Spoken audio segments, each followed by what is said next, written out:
and gentlemen, before I say anything, I want to take this opportunity to pay tribute to our former Deputy President, Mama Jolly Mugisha, who passed away on the 24th of September last year.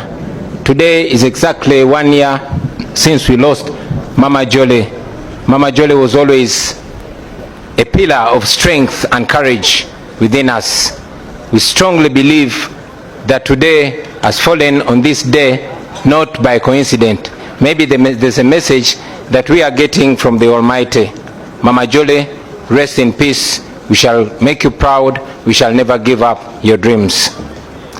Fellow Ugandans, ladies and gentlemen, comrades in the struggle, I am deeply humbled and profoundly honored to accept your nomination to be the next president of the Republic of Uganda for the year 2026 to 2031, not 1926 to 1931. I thank you very much for the trust that you've continued to place in me ever since I offered myself for the first time for the presidential office in 2021. Today, my heart is filled with a deep sense of responsibility to deliver to that trust that you've put in me. Together, we have been everywhere preaching the message of a new Uganda. And today, with this nomination, we start on the final phase of our mission to freedom and true independence. Since our nation was born in 1962, every change of leadership has been written in blood, the blood and sacrifice of the common people of Uganda, the citizens of Uganda, and yet the leaders who always promised liberation have always delivered oppression. For 40 long years, one man and a small group of his relatives and friends have ruled our country on gunpoint. They have looted our nation and turned every institution of government into a tool of oppression. They have reduced the citizens of Uganda into slaves on their own land. They have reduced all of us into beggars, and they've turned our poverty into a tool of control. And yet, our country is not poor. Our country is rich.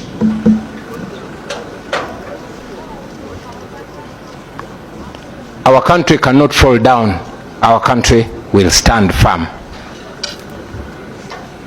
Ladies and gentlemen, our country is fertile. Our people are hardworking and enterprising. We are rich in creativity. We are resourceful. We are energetic. We are young, and we are promising. Our country is one of the richest countries on the planet in terms of natural resources. So, my brothers and sisters, our problem is not lack of wealth. Our problem is lack of leadership. Leadership that serves the people instead of terrorizing them and exploiting them. Leadership that seeks to uplift the citizens instead of enslaving them. Sisters and brothers, this is not the first time that we stand before you with a dream of a new Uganda. We first made our attempt 5 years ago in 2021. Hundreds of our brothers and sisters were tortured. Many of them were arrested, and they are still in prison as we speak right now. Many were killed, and many are missing to the present day. And yet, we refuse to give up. I know that many of you are now asking, why then do we go to the polls?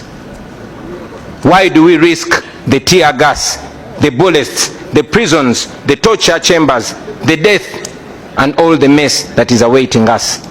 My answer to you is this: we risk it all because the alternative is giving up, and that is 10 times worse.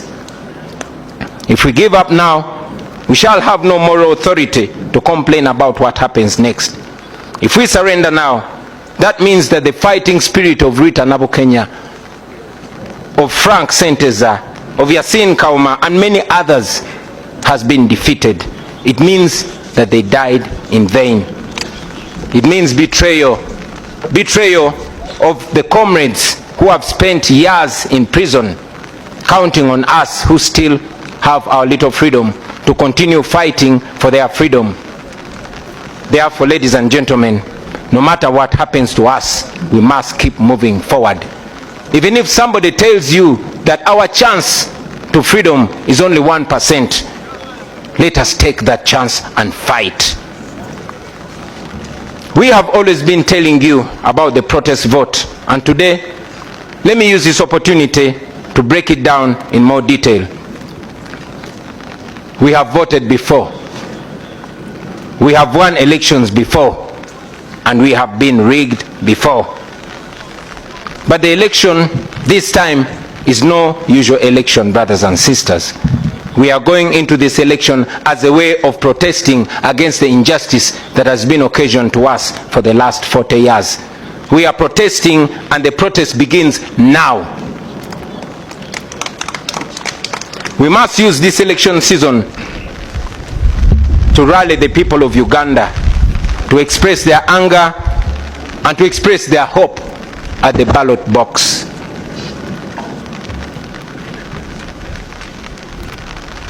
We are going to use this election to protest legally. We are going to use this election to protest constitutionally. And we are going to use this election to protest non-violently. We must mobilize the people of Uganda to come out and vote in very, very large numbers. Numbers too big to rig. We must lay different strategies and make different plans to ensure that we, the people of Uganda, get our freedom in this season.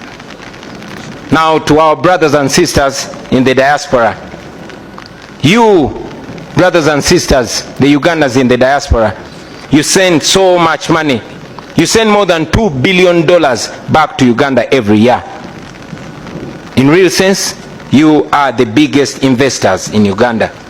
We know that many of you even fear to come back home because you know what happens to those that return home.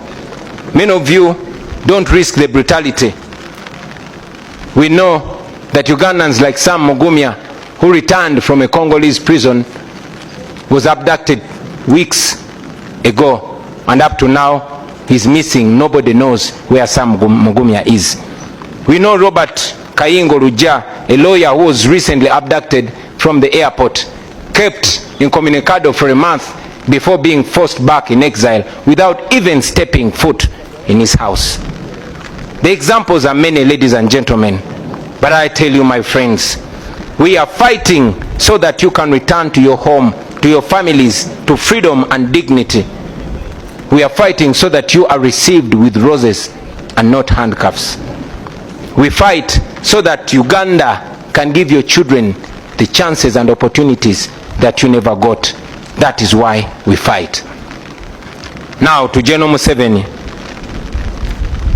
I know you don't like listening to young people or even listening to anybody at all, but at least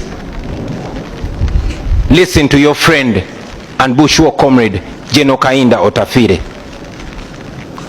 I want you to remember that Uganda was here before you, and Uganda will be here long after you are gone. You don't have to burn it down on your way out. The best guarantee for your legacy, for your security, and for what you and your people have earned in the last 40 years is to allow a peaceful, orderly, and democratic transition of power. We have supported families of political prisoners and missing comrades. We have refused to be compromised. We have held onto our principles even when it has come at great personal cost. We have pursued and secured sanctions against those who steal from our people and against those who oppress our people. We have kept the struggle alive, and we are growing even stronger. Now to the international community. Uganda's freedom is not only for Ugandans. Uganda's freedom is for everybody. If Ugandans are safe, if Ugandans are not safe, neither are our neighbors, nor the international dwellers or the international community that always receives us when we go seeking for asylum. Please stand with us as we stand for democracy and human rights.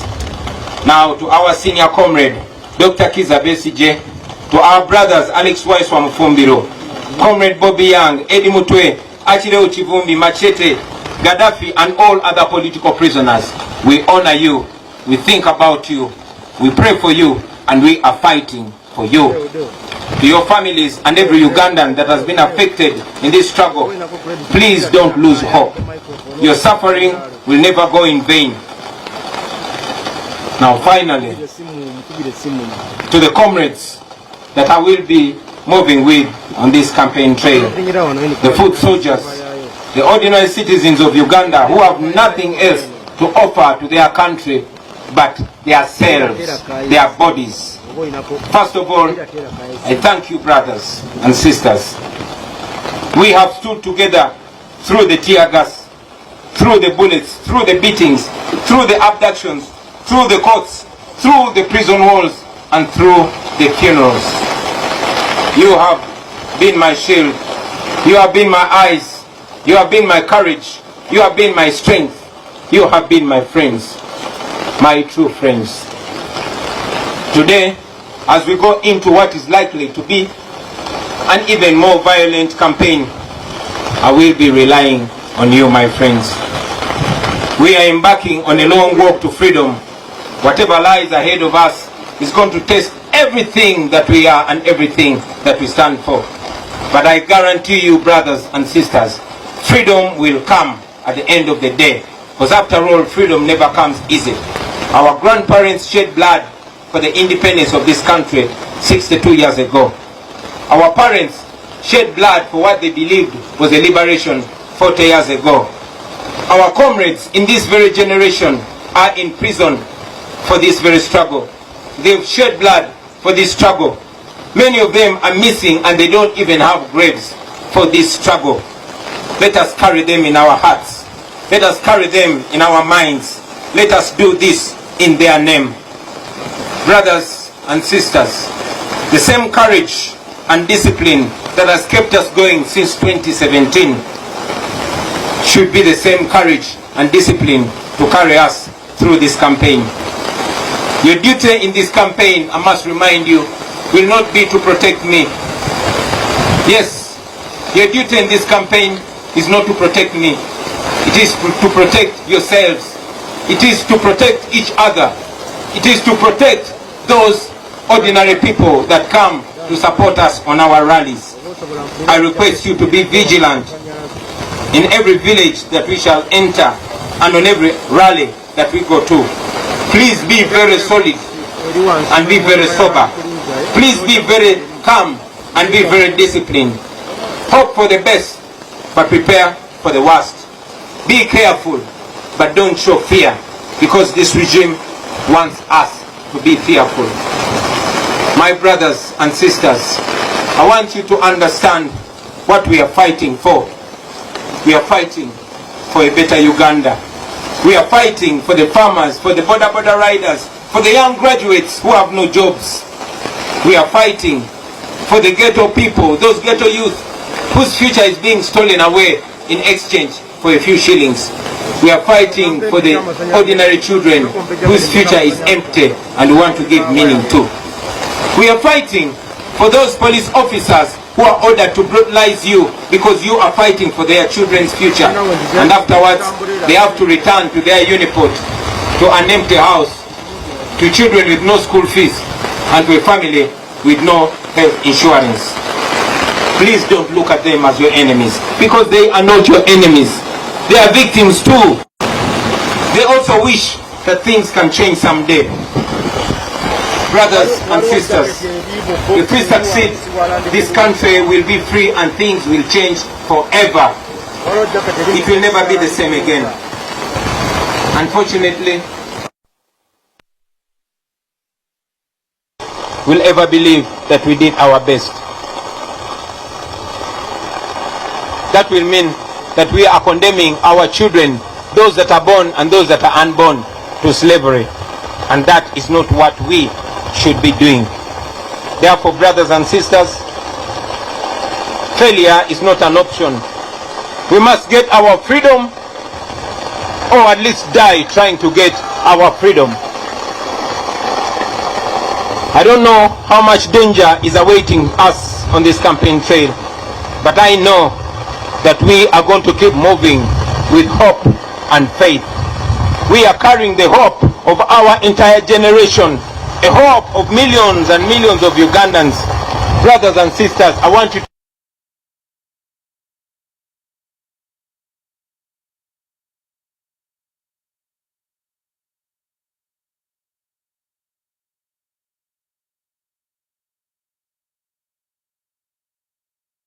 war that we never chose, a war that we are not even trained for, but a war that has been imposed on us by our oppressors. We are facing an enemy that is armed to the teeth, and we are facing the enemy barehanded, only armed with the truth and God. We are fighting this because it is a duty that we must take on. We are fighting for our God-given right to live as human beings in our own country. We will never retire. We will never give up. We will fight until we are free, and I'm sure we shall be free in the end. This is not a matter of when, but it's not a matter of if. This is a matter of when, and we know that we are going to achieve our freedom. Brothers and sisters, I want to conclude by guaranteeing to you that are here with us and all Ugandans all over the world that in the end we shall be free. In the end, everything is going to be all right. And if everything is not all right yet, then that will not be the end. Thank you very much for God and my country.